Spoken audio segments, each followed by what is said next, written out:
Welcome to another episode of Pilots Say What, where we get to hear what pilots have to say. Today, I'm sitting down with Nate, virtually, of course. Nate is someone who I'm a little excited to talk to because I think you have a lot of experience and it's pretty diverse. And I think there's a lot of things to get out of that for our students and our CFIs and anyone who's listening to our podcast. Without introducing you for yourself, would you mind introducing yourself to everyone? Yeah, absolutely. My name is Nate. Got the bug, wanted to fly when I was young, ended up sticking with it. I took kind of an unconventional path on figuring out what I wanted to do with aviation and which direction I wanted to go, but ended up, kind of long story short, to compress it all together, I started the civilian route, Okay. got my CFI, went to the regional airline, then joined the Air Force as a reservist, flying C-17s. Did that full time as a reservist for about 5 years, then started splitting time like a traditional reserve schedule, splitting time between the airline and the Air Force, and then got on with a major. Started instructing on the Air Force side in the C-17, became an instructor pilot there, and then just separated, and it's been 2 months now, just separated from the Air Force. So bittersweet there, but kind of took a very weird path of the whole civilian way, got to the airline, then went the Air Force military way, and then came back to the civilian airline side. Yeah, and that's one reason why I'm a little excited to ask you about some of those things because I mean that's a diverse background in my opinion from most of the people I've talked to. What sort of made you go on that path though? Was it kind of just going by what made sense at the moment, or did you have a little bit of a strategy behind some of that going into it? No strategy at all. No one in the family flew. My grandfather was a B-29 flight engineer in World War II, but otherwise, I didn't have the airline pilot in the family or anyone to really talk to and really get an understanding of the path or the options. So all I knew is I wanted to fly. In college or going to college, the parents recommended, they were like, how about you get, a degree outside of aviation because you've never flown before. How do you know you want it? Right. So get something you can fall back on just in case. So ended up flying, got the private license in college, loved it. And then came out of school with the business degree and the private pilot license. And then was like, all right, I'm gonna fly. Mhm. And the door that was right in front of me was a kind of friend of a friend, was a part owner of a flight school out in Georgia. So I went out to Georgia for a year and just was like, this will work. We'll get the ratings. I'll get the CFI and then go from there. Right. And so it was kind of just whatever door was open in front of me, figure it out, learn by doing or start flying by doing. Yeah. Yeah. So just kind of take each step and see how it goes. So once I started instructing, I went out to Georgia, got the CFI, then came back to California. That's where I grew up, but went out to Southern California, got a job instructing in Long Beach, and started learning more about aviation as a whole, the job opportunities, what paths there were. And then I had a small handful of friends who'd gone from that I'd known, some for years, some through college, that started flying for the military. So I started learning a bit more about that. Mhm. And that's when I started getting the military bug of, maybe military is the path for me and that's something I want to do. And so started pushing down that path. That was a whole nother world to figure out. Going into that, is there any worries going into it? Like, how come there wasn't something that said this is too much? This feels like starting over. Uh, it seemed like that's an easy decision you're making it sound like, but it couldn't have been, I imagine. Uh, It was a lot. And I think it kind of goes back to, it's that bug, when you want to fly, uh-huh. you're just going to push. It's kind of it's just part of a lot of us. We just want to fly for whatever reason. We love it. It's a passion. It's in part of you. And once I learned more about the military side, I started getting that bug for the military flying. And it was like, hey, this is something I want to be a part of. I'd like to do this type of flying. I'd like to be part of something bigger than myself, that kind of stuff. Mhm. And Okay. it was a big process of figuring out how it worked. The first recruiter I talked to for the Air Force told me I was too old, couldn't make it work. And I was mid-20s, ready to go. I was a flight instructor and I was like, hey, I already fly. I want to fly for you guys. And she was like, I think you're too old. I don't think this is going to work out. So it was, 5 minutes and that door closed. And I was like, how's that even possible? Yeah. Yeah, So what's did you going talk? on here? So you had to talk to someone else, of course. I'm sure. I don't know what I would have done. Yeah, I went down a lot of paths. One of the clients I was instructing was a former Marine F-18 pilot. And Okay. so he was pushing the Marine side. The Marines will, if you get selected, the Marines will guarantee you a pilot spot and pilot training and all. So I started going down that path. That was a headache as well. And it just went back to communication and difficulties with the recruiter. And I was getting work done, showing up to places for something in the morning, and doors were closed, lights were off. The paperwork I sent, they were like, "We don't have any of it." I know what's sent. And so it's just frustrations and Yeah. running into closed doors and brick walls, and tried a few other paths. Started looking into the garden reserve there because I heard about it. But long story short, there ended up getting the regional airline job at that time. And so I said, this isn't going anywhere right now. I'm going to take the regional job. That door's open. Let's go do that.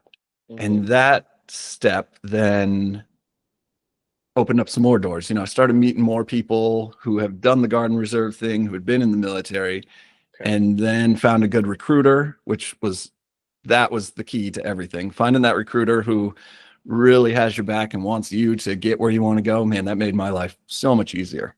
Hmm. So that was kind of the path. And we'll try the civilian route. Maybe I want to do the military. Ran into some doors and just kept taking steps forward until the military stuff worked out too, if Right. all that makes sense. And No, absolutely. Yeah. I mean, you're just pivoting as you go, and you kind of decided because it's hard to know what you really want to do until you're doing it. And when something's in front of you, that's the time to decide, I think. So that makes sense. exactly. Well, I'm gonna have questions about some of the differences and some of the similarities between civilian flying and military flying, especially as someone who's in the airlines now. You're in the airlines currently, right? Okay, Yes, correct. Yep. gotcha. And so that's great. Yeah, I have plenty of questions about that, but I want to take a moment to zoom out a little bit and try to ask you a very broad question here. So, is there something that you feel like when someone knows this about you, they kind of someone knows you a little bit better by just knowing this one thing about you, or maybe it's something that like a family member or friend would describe you as, something like that? Oh, that's a good question. I think this would probably be the same for a lot of people. So I'll start with this and try to think of a better one. But the aviation is kind of wraps everything up. And you look at, going to college, getting the pilot license and the business degree, sure. But after that, it's just been all aviation between flight instructing, the regionals, the Hmm. Air Force, flying all that stuff all over. And then I didn't mention earlier is the company, the side business I started back in 2011, Backseat Pilot, Right. and trying to set up a way or build a way to help people make the path to CFI a little easier. So really it does all kind of wrap up into aviation, which I know is a very kind of cliche, stereotypical thing to say for a podcast like this and the crowd we're talking to. Outside of that, uh, and I like to think, just hardworking, determined. That's Mm. as I look back on the path and just figuring all this out and what direction I want to go and where I want to take all this and how to apply it. I hope that's something people see is just persistent and hardworking. Hmm. And I mean, from what you're telling me now, I mean, you took a lot of steps to get where you're at, so that's probably not a stretch at all. uh, Okay, well, that's great. I just love to give a little context to our listeners and our viewers. And you said you started Backseat Pilot in around 2011. What is that about? Yeah, absolutely. When I was flight instructing, and I'm sure as a lot of people can relate, the schedule was a bit inconsistent. And I started instructing in 2008, which was a tough time to get started. In economy wasn't so great. There's the recession and all. And so there were a lot of flight schools closing their doors, a lot of instructors struggling to find work. So the fact that I found a job and had a great school to work for down in Southern California was awesome. Things would get a bit inconsistent through there between, students and how many hours you're working every month. And so I had this idea to create a little reference card. And maybe if I can sell this pilot reference card for, $10 each, I can make the money balance a little more, get a couple $100 a month for, food money and Yeah. eat consistently and all. Not that I was starving or anything, but just a little more consistent, make Mhm. things a little easier.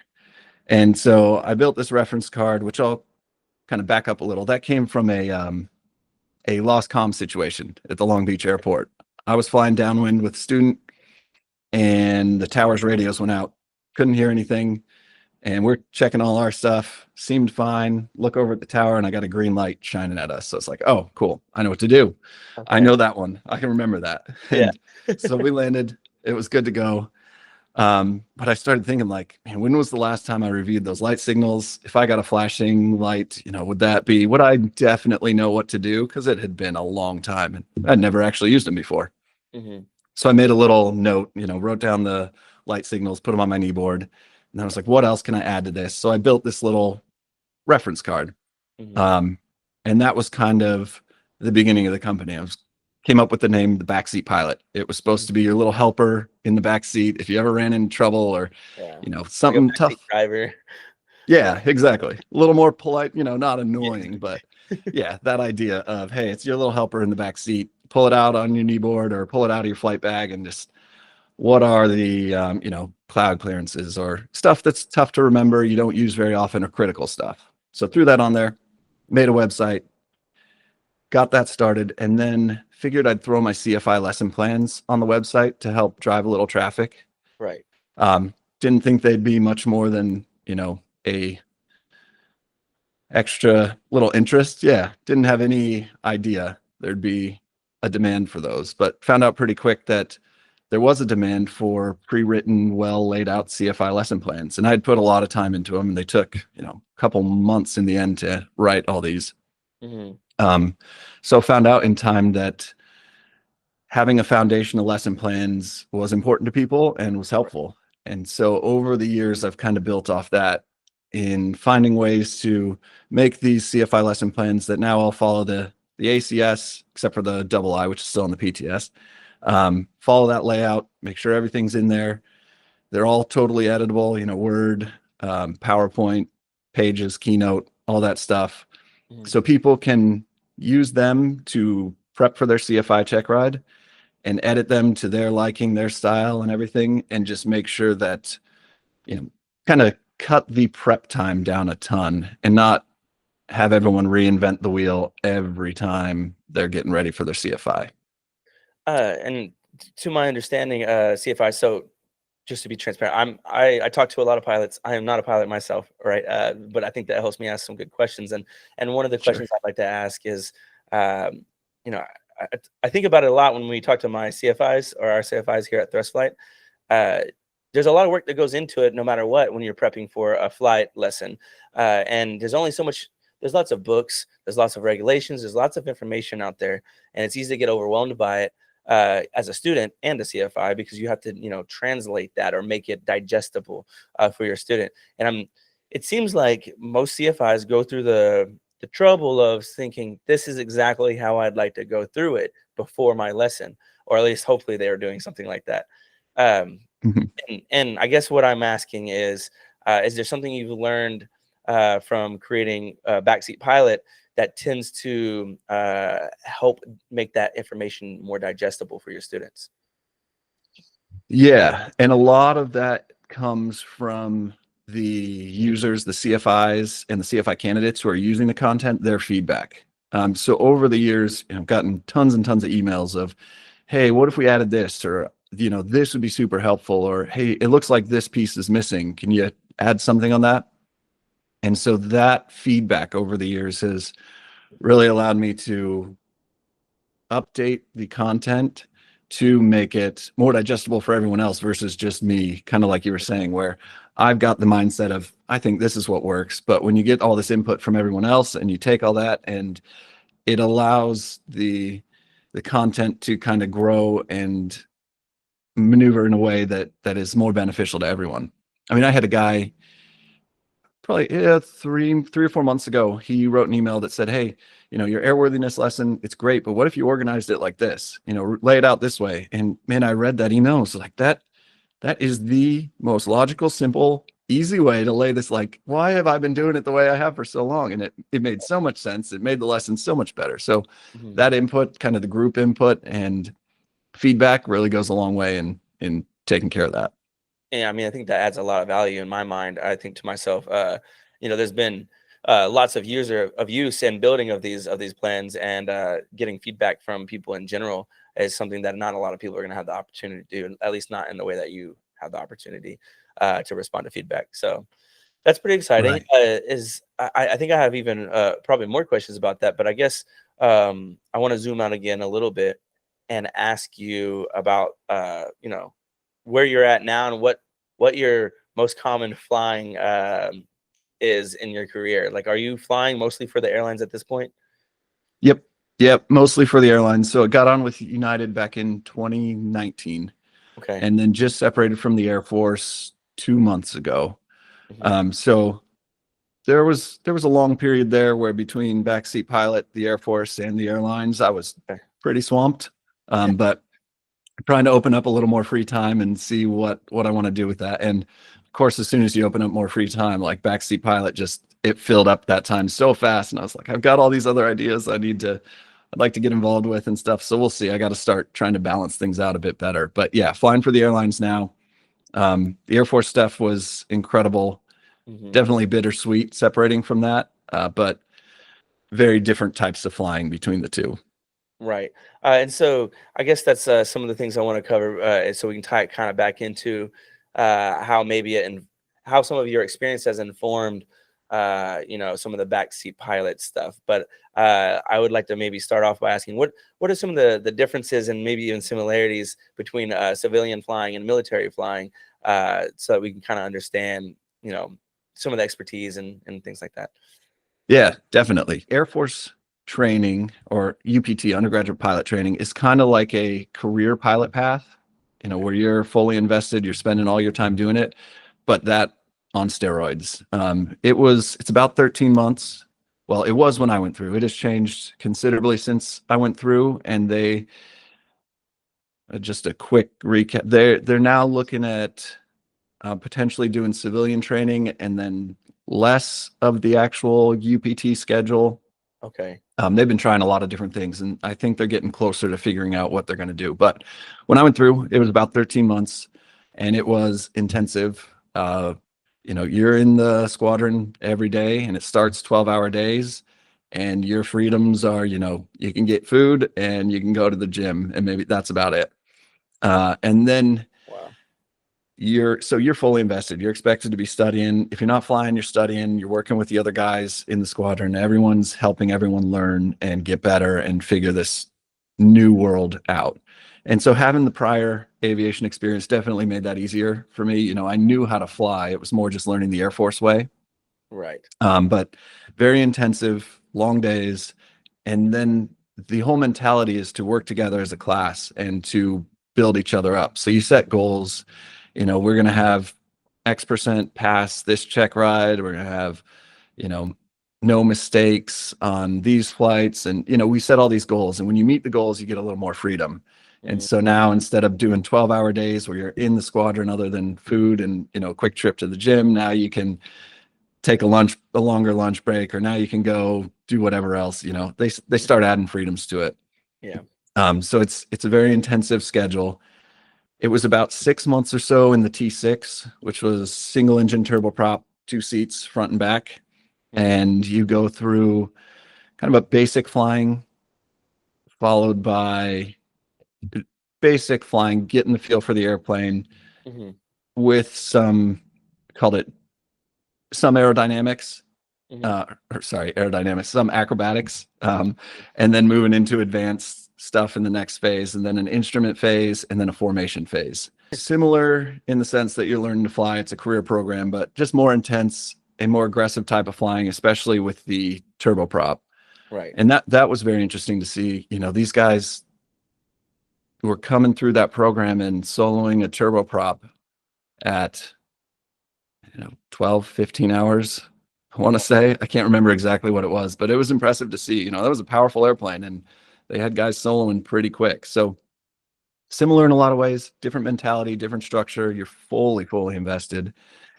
After T6, they rack and stack the class based on flight scores, test scores, and then commander review and your class input into kind of the class review of how you work together with everyone.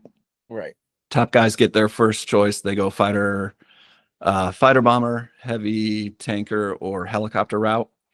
And then Mhm. so the class kind of splits up there at the halfway point. Right. The majority go the heavy tanker route. We had two go helicopters. They send out to Georgia, and then we had 5 or 6 that went fighter bombers. Okay. So the majority of about a 30-person class end up on the heavy tanker side. Hmm. And so then we flew the T1 there for about another 6 months of class, and that was, it's more tailored to what you're going to do. But it was a Beech 400 was the T1, so twin engine Beech jet, Okay. relatively small. So flew that, and that we started doing more low levels, kind of air refueling simulated stuff, as well as a lot of instrument flying around. I was down in Laughlin, Del Rio, so we were flying all over Texas and doing the instrument flying through there. Very structured, very intensive. Do a thing called stand up, which nobody enjoyed. The students, they'd pick a student, you have to stand up in front of the class. Everyone's sitting in a U shape around a table, and you're up there with your checklist and your POH. And the instructor says, "Here's the situation. You've got the aircraft." You say, "Sir, I have the aircraft. I'll maintain aircraft control, analyze the situation, take the proper action, land as soon as conditions permit." And then you start asking questions. And it's like a big scenario-based training setup, but they put you under pressure and they make you stand in front of the class, and you've got to go down the path of how you'd handle the situation. Just And verbally, so, right? No cues or anything really other than just the verbal stuff, right? right. And you ask him, like, he says, "All right, you're doing a loop, you're upside down, you get a red light, you have the aircraft." And so then you take over and you say, "All right, I'm going to maintain aircraft control. So I'm going to roll out, get back straight and level, da da da. I see the red light. Do I see anything else?" And you ask all these questions to build a picture of what's going on. And you go down the path. And if you get it right, it's a big weight off your shoulders. You go sit down. You're like, "Oh, awesome. Good. Got through that." If you get it wrong, you don't fly that day. Hmm. It's not fun. Then they bring someone else up to finish where you messed, take over where you messed up and finish it. And it's intensive. So Right. great training, fully invested, very intensive Mhm. relative to the civilian side, where you're paying for this training versus being paid to go to training. And Mhm. so generally not as intensive, more on your schedule, not flying turboprops and Beech 400s early in your training, but Yeah. similar in concept, just a little less intensive, if that makes Yeah. sense. No, it does to me. I mean, we're flying Piper Archers out here. Great plane, but I mean, it's not doing probably half the things that the planes you were flying can do. Yeah, That yeah, but we do have right. so our CEO and founder Patrick, he has a game bird. So I don't know the game. I mean, that's pretty exciting. And so we do some spin Yeah. training with game bird. So that's the closest thing that our students are probably getting to it, at least within our program. So Yeah, that's so fun. I saw that on your guys' website too. And I did my spin training in a Pitts S2B. And man, I'd never done any aerobatics in my life. I did my training primarily on diamonds. I had mhm, some Cessnas in there too and some Pipers as well, but primarily diamond. And I went out and he's like, "Yeah, we're gonna do it in the pits. It's gonna be a 2-day thing. So we get 2 flights." Oh my gosh, it's like kid in a candy store of upside down hammerheads, loops, rolls, everything. It was, man, it was amazing. And that was easily, but so much more powerful than anything I'd ever been in. Man, it was cool. It was so fun. I'm sure the students love that, doing exactly. it with you guys too. Yeah, and we're out here on the Addison Airport too, so we typically every year have at least one solid air show around 4th of July and things like that. And that when we do like a little 4th of July thing out here, and we get to see a lot of the aerobatic planes or even some of the military planes. I don't really know which planes there are, but Uh-huh. to get to go up in one of our own really cool ones is nice. So the thing that is unique about your story, at least from the people that I've talked to, is going into military flying after civilian training. And civilian flying. So that's an experience that usually I hear about the other way around. And Right. so you kind of mentioned some of the things just now, but I'm wondering what are some of the I guess what was the biggest shock that was the difference between your civilian flying going into military flying?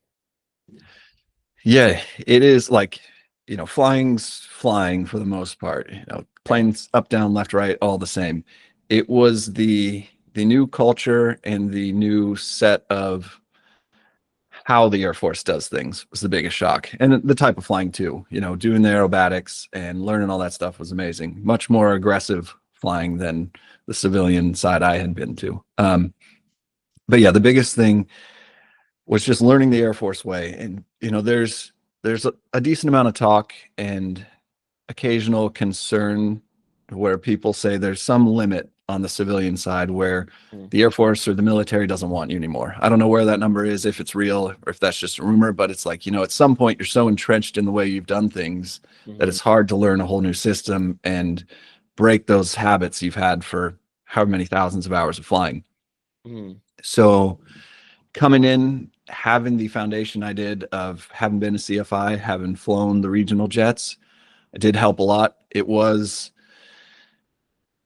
difficult to learn the new structure and the new way of doing things, but there was a weight off my shoulders. One, because I had the foundation of flying, and two, I came in as a reservist, which, is kind of like the best kept secret of the military, where I interviewed with the squadrons I wanted to fly with. I'll back up a little. When you become a reserve pilot, you go through the whole testing process. You got to take the AFOQT, which is a standardized test, kind of like the SAT for the military, a bunch of different sections, or the ACT, depending on which test you took. A bunch of different sections, time test. Once you get through it, it gives you scores for different jobs in the Air Force.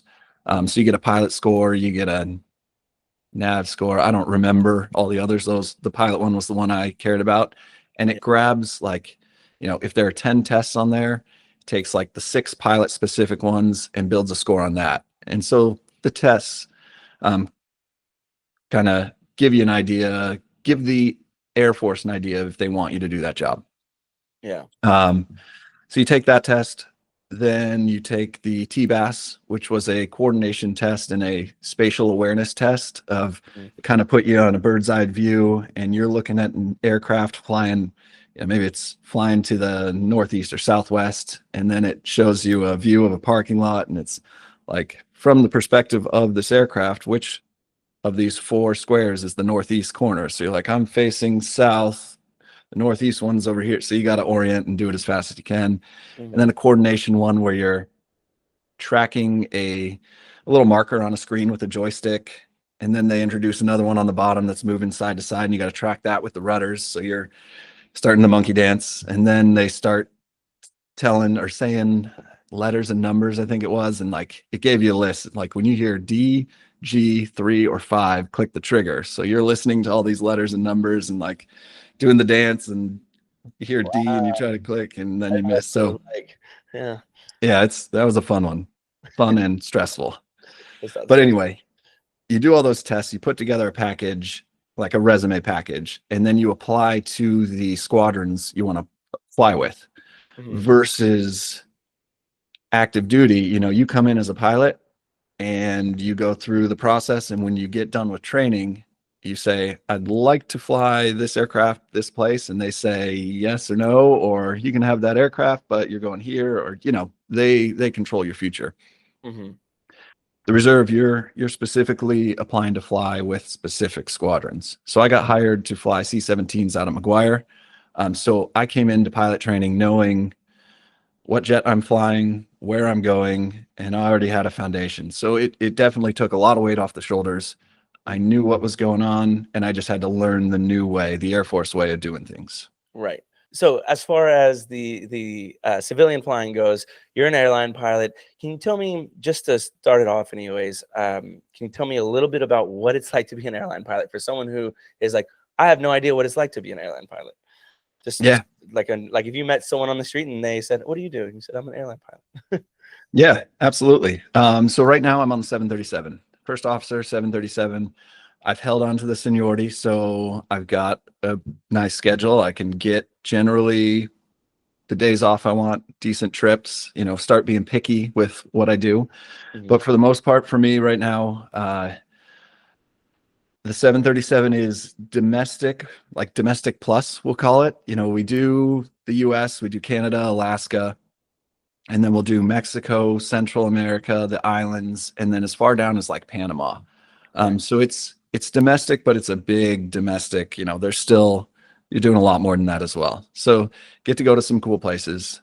Generally, the schedule is relatively flexible. I try to do 3 days a week with the airline, and then do the rest of the time with it was Air Force and Backseat Pilot, but now just Backseat Pilot. Mhm. Um, but basically, 3 day trip for the most part. You're leaving, say, Tuesday afternoon, Tuesday morning, whatever works for your schedule, assuming you can make that decision. And generally one or two legs out to wherever you're spending the night. Mhm. A minimum of about 12 hours off, and that's a tight quick overnight, Yeah. because that doesn't include the van ride and getting there early and all that. Um, so get some time off. There are definitely other trips with more. It's usually 12 to about 24 off. Be nice, yeah. And Um, so, what's how do you feel the difference between that 12 and that 24 hours, that extra 12 hours? What do you do with that time? yeah, huge difference. Yeah. The 12-hour one, it's like eat, sleep, back to work. You might get one other thing in there.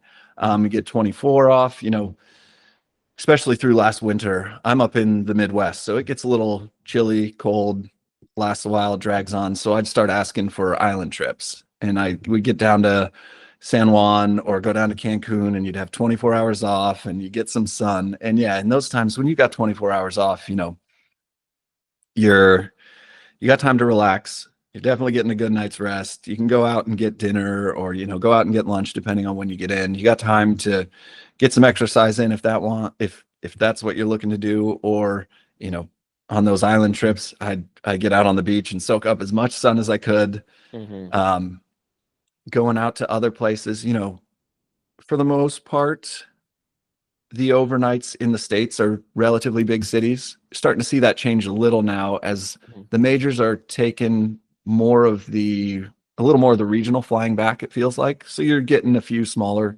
overnights, but in those longer ones, you're in Philadelphia, San Francisco, LA, any of those spots, you've got plenty of stuff to go see and do. You can go to museums, you can go take tours, you can wander around the city, you can sleep if that's what you want to do. You got all the options in the world. So it is great. You get time off in other cities, other places. And then when you take the jump over to the wide body flying, Yes. you're getting at least 24 hours off everywhere you go. So, and you're getting a break on the flight as well, because you got the augmented crew for those long flights. So you're getting a nap, you're showing up at least somewhat rested, and then you got 24 hours off, in Germany or France or Europe or India or Japan or wherever, all over the world. So you definitely do have time on a lot of the overnights to enjoy the location and kind of see these places. Right. And so, a lot of people, they would think to themselves, "Oh man, all that staying in different places sounds exhausting." But to a lot of people who want to become a pilot or an airline pilot, they look forward to this sort of travel in some way. And it sounds kind of glamorized from from a civilian's perspective, I guess, who doesn't fly. Is it? I don't know. Was that an appeal to you when you wanted to learn how to fly? And is it about what you expected? Do you still enjoy that? Yeah, you still enjoy it. When people explain it, it's always taken a little more glamorized than it is. It's still a job. It's still a lot of work. It's exhausting a lot of times. Uh, so there's that side of it. But you do get some perks. The perks of the job are you get an overnight in a cool city, and you can go out and get dinner or get some drinks or whatever. Um, and then you also, you get the standby flight too, as a perk of being there. So it definitely has its perks. It's not all it's not all Sunshine. sunshine and roses. Yeah. Yeah. There is, some long days, very long days. You're mentally exhausted, late flights, red eyes, morning flights, not Mhm. back to back, but it's definitely still a job. And I remember when I was going into the regionals, and there was a guy in our class who just always wanted to be an airline pilot. And this was kind of his side hobby. I think he was retired from whatever he did before this. He's like, I just want to be an airline pilot. And I don't remember how many months it was that he lasted before he realized like it's not all glamour. There definitely it's a job, it's hard work. The company needs to make money, so they're gonna make sure you work. Um, Right. so yeah, he didn't last too long, ended Yeah. up quitting. And you And yeah, probably found it's out that pretty early, I guess. yeah, and the regional especially is more work than the majors. They a lot more legs, a lot different work rules, different pay rates. So it's Right. definitely more. Yeah. And but outside of some of the, on the job work and duties and commitments, the scheduling is a big thing of it because you have some time off too, it sounds like. And I know that varies based on seniority and airline and things like that in position. But I guess what I want to know is do you feel as if you would have been able to focus on as many different things if you weren't an airline pilot? No, I don't. And I've had that thought too, because especially holding on to the seniority as a first officer on the 737, I've gotten to a point where I can request the a lower time schedule, build me the minimum schedule you need from me. And then if I want more work, I can always go pick up more days, which is a great freedom to have. It's a captain put it as it's almost like a salary job where you can just increase your salary by working more. So it is a great thing where you can pick more or less how much you work, assuming things are going well and there's open time and all that. Right, right. Um, so yeah, by being able to work only a few days a week, it allowed me to balance the military better. It allowed me to spend time on Backseat Pilot and keep up with, well, I say keep up with, try to keep up with that work. I have way too many ideas and things I want to do that it's just never enough time. But And that yeah, having like that building something ability. from scratch, that makes a lot of sense, but yeah. Right. Yep. But yes, it definitely helps. Yeah, no, and the reason I asked that too is because, I always have something on the side that I'm kinda working on, and it seems like it's never ending, and finding time to do these things isn't always the easiest, but also, what you're working on is very adjacent, to what you're doing for work, and I'm wondering if it also, plays into the fact, I guess, because in aviation there's so much you can do, right? There's so many Right. facets to aviation, and you have found another way to interact with the aviation community, and that allows you to like kind of inform backseat pilot. So can you tell me, is there any ways, you know since you've reached the seniority that you're at now in the airlines, has that in any way kind of helped inform you even more with backseat pilot? Yeah. And I think kind of holistically, when you take a step back and look at the airline way of doing things, the Air Force way, the CFI way, the civilian training, I try to take all that stuff and put it together and put those lessons into the content at Backseat Pilot. Right. Um, the yes, holding on to the seniority and keeping that seat has definitely freed up time, resources, and you know brain cells. I think Yeah. for yeah to invest back into Backseat Pilot. And then just being able to see how different things work and kind of rather than going through training over and over and jumping from seat to seat and plane to plane, you know, staying in one place, getting a good feel for it, and going from there and incorporating all the different lessons into the content. I like that there is so much experience behind what you're doing, and going in back into the CFI world, because a lot of people see the CFI world as something that's maybe just to build hours or something to just to kind of get through as a stepping stone. Right. But it's obviously a huge staple and backbone of the aviation industry, and it's very important. Obviously, every future pilot that we're going to depend on is going to go through some sort of training hosted by a Mhm. CFI. So I guess what I want to ask there is, uh, what does Backseat Pilot look like now? You kind of talked about how it started, but I'm wondering, how's it operating, and what does it look like if I was a CFI and I wanted to use it? Yeah. Yeah. And I'm excited now because it's been changing a lot, especially recently with a lot of different ideas. So it started, reference card turned into, oh, the lesson plans are useful, important. There's demand for them. it wasn't till, was it 2021 that I really started investing a lot of time in the lesson plans, and that's when I started seeing the growth. And so what I was really started doing was I was making updates more consistently.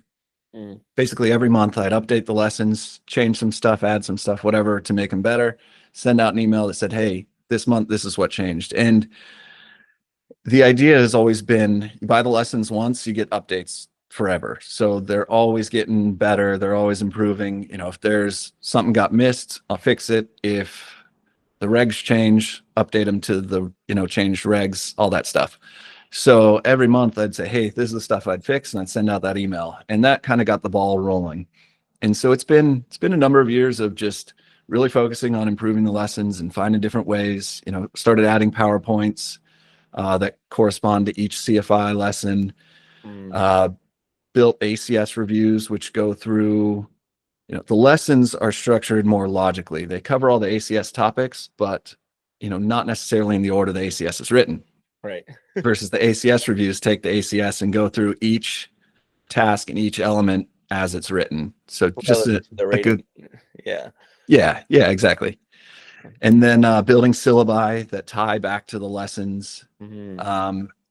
And so it's been a number of years working on that, improving the lesson format, layout, all this stuff.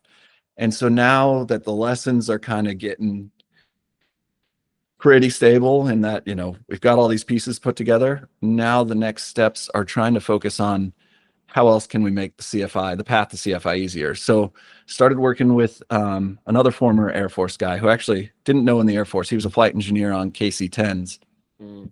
the tanker. And he reached out and we'd been in contact, and I wanted to start some classes to help people. I got a lot of emails from CFI candidates who really didn't have the support from their instructor, didn't know where to start or what direction to go, how to get their feet under them and get ready for this. It's a huge undertaking. And for a CFI just to be like, hey, you got the ACS, go, you'll figure it out, go ahead. And they're just like, are you kidding?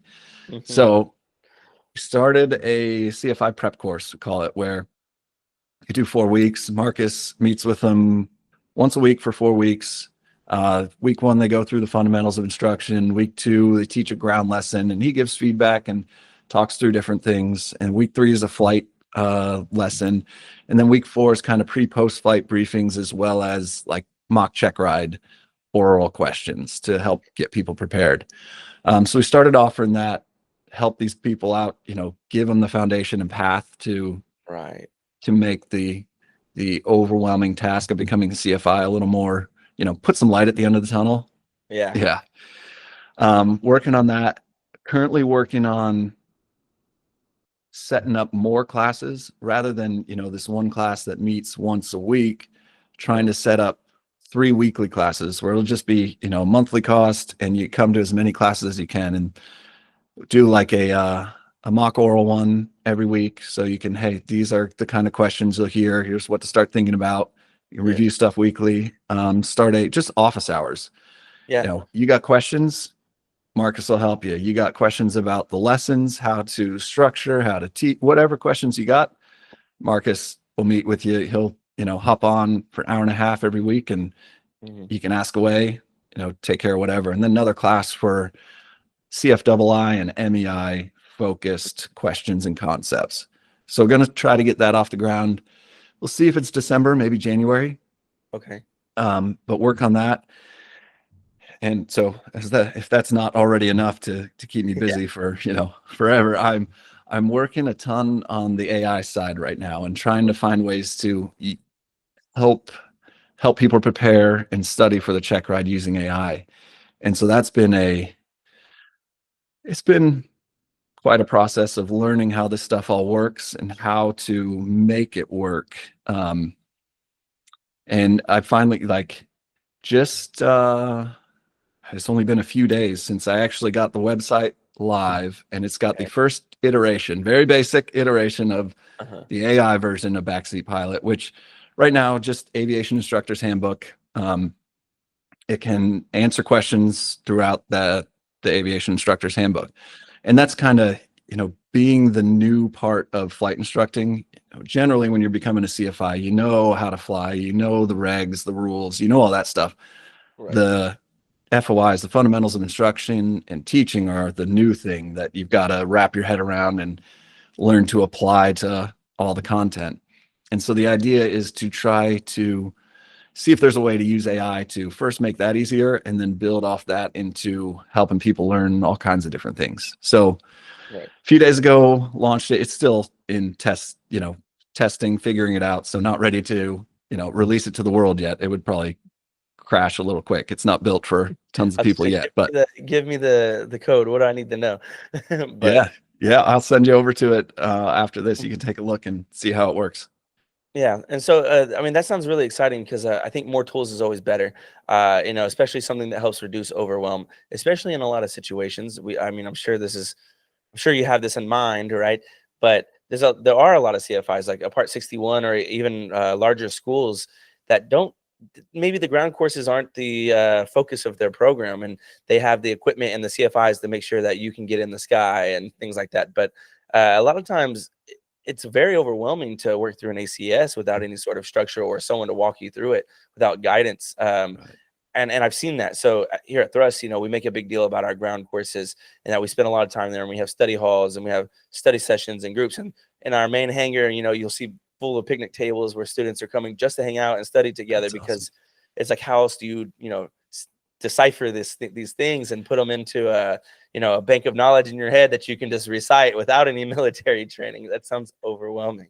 So I Yeah. guess what I want to know is, have you seen that there is maybe a certain genre of CFIs or students or people who are enjoying Backseat Pilot the most? Yeah. Generally, I think it is more Part 61 focused for the reasons you said. Hmm. And kind of as a side note here, that the tables set up and all that you guys have sounds very similar to the military side, where you are just constantly working together with other people to learn this stuff and make it better. So it's cool to see those parallels and kind of see how it just makes so much sense when you're so invested in it, Yeah, and not to um, go on too much of with a a team. tangent, but I was thinking the same thing when you were speaking about the military side. I would imagine that if our students in CFIs heard you talking about that, they'd be like, "Wow, this is very much like that," because it's full time, accelerated. You're flying 6 days a week, probably. I mean, you're Yeah. not working. We made sure of it, but like you said, we have those tables in there. Everyone's studying together. If you're not doing so hot, we're going to make you go to study hall. And we make sure that the community is a lot of the aspect that keeps you going. You don't want to be that guy that's not doing the thing when you all care about the Right. same thing. So I just wanted to second that. Yes, I No, think it sounds very similar to what you were saying. Uh, absolutely. And I think it's the right way to do it. It's awesome that you guys have been able to build the culture like that, where, you do have people who are fully invested and always there and working together. It's such, and it goes so much farther than just learning the material, because so much of aviation is, it's not it's not about the individual. It's about the safety as a whole, risk management, all that stuff. And when you learn to work well with other people and build other people up, I think it sets that culture early of, hey, it's not me, it is us. It is, yeah, big picture safety stuff and big picture success.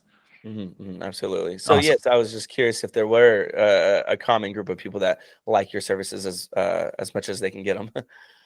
Yeah, I think the Part 61 is probably more than 141, especially since a lot of 141 schools have their lesson plans set up, for the students. With that said, I still do see a lot of 141 guys and girls grabbing the lessons. So Yes. I think 61, the structure helps a lot more with Part 61 students, Okay. just because for the just by definition, Yeah. less structured. And that's not to say, Part 61 schools across the board are like that. There are plenty. The one I instructed at, amazing Part 61 schools that, Right. have can be better than 141. But yeah, I think generally it's, for the lessons, it is generally a mix across the board. Past the lessons, when you start getting into the classes and stuff, I think that's more Part 61. When they Mhm. don't have those, tables and groups of people to study with, and they're kind of on their own, that's where the classes and the group mentality, trying to do something similar to what you guys are doing, just digitally. Yeah, Right. help give these people that crowd. And that's what I pick up on a little bit too. I'm sure that as time goes on, I could see you guys having some sort of community chat or some sort of community connection to where it'll be easier for people to bounce some of those things off of each other too. Because that's where a lot of things seem like they're going now. But I guess one other question I did want to ask you about it is, who do you recommend it to the most? You kind of mentioned it earlier, but could you like paint a picture of the person that you think is going to benefit the most from it? Yeah, I think it's just anyone prepping for their CFI.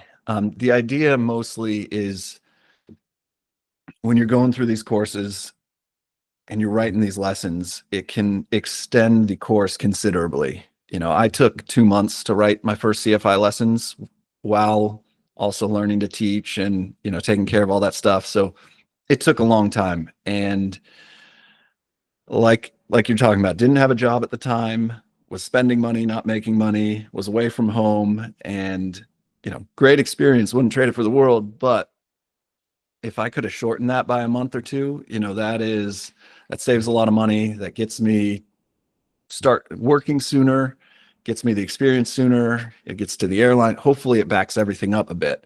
So basically, I think they're great for anyone prepping for their CFI. You take the content, it's all set up and laid out to match the ACS, edit it to match your style and teaching. And for me specifically, that's where the learning came. I don't feel like I learned a ton when I was building the lessons. It was more of a check the box. I've got to build whatever it was 70 some lessons, tons of them. And I've got this mountain of work to do and I gotta finish it. So it was checking boxes more than it was learning the content while I was making the lessons. And it was, all right, I need a lesson on steep turns. I'll go to the flying handbook. I'll grab the steep turn information. I'll put it in. We need these other concepts in there, put it in, move to the next one. It wasn't until I started practicing teaching them and then editing it and moving stuff around that I really started learning. So that was kind of Right. the logic behind it for me is I learn better by editing, teaching versus making the lessons. There are definitely people who learn better by making them. And if that's your case, then absolutely make your own. But Mhm. if if you learn better and can save time doing it this way, that's the idea behind Backseat Pilot. Right, and as I've talked to enough pilots to know that they like to have their hands on things and like to move around a bit.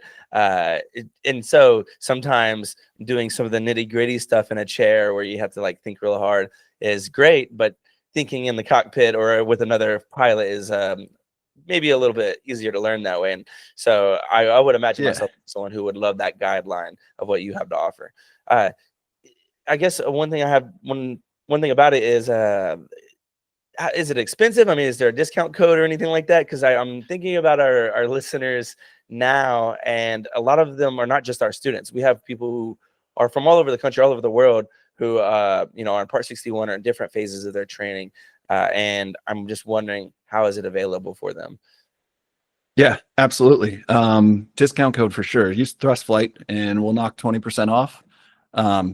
Whatever you need, whether it's the CFI lesson plans, course, anything on the website. Happy Mhm. to be able to reach out and work with you guys and everything there. And then, yeah, from there, relatively You go to inexpensive. backseatpilot.com. Yeah, Is the website? backseatpilot.com. Yep. Okay, Yeah, gotcha. that's important as well. Little things. Yeah, relative to flight training and all, I try to keep it as affordable as possible. Hmm. And right now it's $300 for everything, or 295. And that is the CFI lesson plans, the CFII, the MEI lessons and slides in Word documents, PowerPoints, pages, keynotes if you're doing Mac, as well as PDFs. Right. It's got all the ACS reviews for one for the private instrument, the commercial ACS, the CFI ACS. And then in there as well are the private instrument, commercial, MEI add-on, and CFI syllabi I've written, which tie into the CFI lessons. So, ground lesson one says grab your CFI lesson 2A or whatever it is, directs you which ones to use. So it all works together. Hmm. And then the updates for life. So all three check rides, $100 each if you want to look at it that way, plus lifetime updates. I like to think it's pretty affordable. Yeah, no, I mean, it Yeah. sounds like a lot of value for the price, regardless to me. And I'm imagining, being a CFI anywhere without being given a structured curriculum to provide my students with. And is that how they use it? If am I mistaken by thinking of it that way? Also, the CFI, it doesn't just help them get their CFI rating, right? It helps them as a CFI train students that they may have under their belt, Right. And right? those syllabi are more designed for the independent instructor. If you like your students coming through thrust flight, they'll get their CFIs. And then if they get hired by you and start teaching with you guys have your own syllabi and own content all put together. So Mm. it wouldn't really make sense to use mine. They're going to transition to yours, and maybe they'll use the lesson plans as their notes when they're teaching a kid, but you guys have the structure all set. So the syllabi are there if they need them.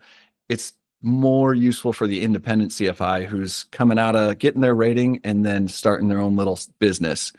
And that way you've got the lessons you wrote and edited and are specifically exactly what you want them to be. You can now just apply those to teaching a student. And that's the long-term plan, is to build on this AI stuff and digital stuff to start moving the syllabi in there and making things a lot easier that Right. way. But that's quite a process. For the common individual CFI, I mean, you can kind of look at this as like a white label, curriculum or syllabi that they can use and edit themselves. And I think that's a great place to start if you're wanting to make some money as an independent CFI, or even just Yeah. to be prepared for a job interview. I could imagine it would help you with that a lot. And it's all based on the standards and ACS and everything, like you're saying. Yep. Okay, so I guess, is there anything else that we haven't talked about, especially around Backseat Pilot, that you may want people to know? I think big picture, the idea is just trying to make the path to CFI not easy, because it is not an easy path and it shouldn't be, but make it as smooth and as easy as possible. Hmm. And then incorporating everything I can from these different avenues of experience to make the lessons better, to make the concepts and the teaching better. That's the whole idea there. Try to make everyone's life a little easier, get them to whatever that end goal is the airline or corporate or whatever they're looking to do, make that happen a little sooner and a little easier. Because Awesome. we've all got that passion for flight. So I know the feeling. And I see that's what ties everyone together, regardless. At the end of the day, everyone wants to fly, and that helps you push through anything. That's a lot of motivation that people have. So, hopefully this is a great resource so that people look into a little bit more. Again, if you do look into Backseat Pilot on backseatpilot.com, then and you do decide you want to go through with it, don't forget that Thrust Flight discount code. I think that would be helpful, and that's not just for people who are at Thrust Flight. That's for anyone who's listening or watching right now. Right. But I'm excited to see what it turns into. I'm sure we'll look at it. I'll go look at it a bit myself. But I'm all for things that make everyone's lives a little bit easier. And I appreciate you giving us a little bit of insight about your experience. Also, there's a lot of different paths in aviation that people can take to train or to work. And most people think, you just find someone to teach you how to fly a plane, and then you look for a job later. And it's like, well, just, if you can look at it a little bit bigger, Yeah. that's nice. So. And Uh, if you start down one path, it doesn't necessarily mean you have to stay on that path. There's so many different options and opportunities, and between civilian on its own has a million different ways you can go. And then the Air Force too, once you're in, you know, mm. if you want to do things other than flying, there's a million paths that way too. There are a lot of different things you can do on both sides. And I've seen that we actually have a lot of people who transferred to our school from starting somewhere else. Maybe they did find a nice Part 61 that they actually liked, but didn't realize that they want to, they really like this. They want to move a little faster than maybe they could, or something like that. And Yeah. their mind changes, or even if they come to thrust or something like that, we make it easy on them if they really do want to make a change and what they want to do. If they want to go back to Part 61, sure. Or if they want to start working or whatever. But the idea is, I've seen a lot of people change their plans and it worked out great for them. So If someone's thinking about flying now, yes, it's a big commitment, typically very expensive and very time consuming. But I've seen, accountants and lawyers and everyone transfer into aviation here at Thrustlight, people of all ages. And, don't be too worried about maybe I made the wrong decision about entering an industry I don't enjoy, because there's jobs for everyone in this industry, in my opinion. So, Yeah. yeah, again, thank you, Nate. We'll be in touch. I may want to have you back on. I just feel like there's so much to cover. I feel like I barely scratched the surface with you. So maybe we'll talk again soon. But I look forward to seeing what people think about Backseat Pilot. So Absolutely. Thank you so much for having me. This was a ton of fun, and more than happy to come back. And thanks so much for talking. if you're still listening, I assume that you're enjoying this conversation. That like, comment, and subscribe always helps us out, of course. And Nate, how can we find you if we want to learn more about Backseat Pilot or you? The website, backseatpilot.com, is the easiest way. If you shoot an email, info@thebackseatpilot.com. I look at all of them. I'll respond. I'll try to help out wherever I can. If you got questions, issues, anything like that, just let me know. Otherwise, LinkedIn, Nathan Ehlers, say hi. Social media, I've been so busy with, trying to keep the lessons up to date and all. I've been pretty bad there, but yeah, the website's definitely the easiest way to get in touch, and more than happy to talk to anyone and help out wherever I can. All right. Well, I'm excited to keep seeing that snowball down the hill. I want to know what it That's the becomes. goal. Yes. And thank you Yeah. guys for listening and tuning in with us. We'll see you on the next episode of Pilots Say What, where we get to hear what pilots have to say. We'll see you next week.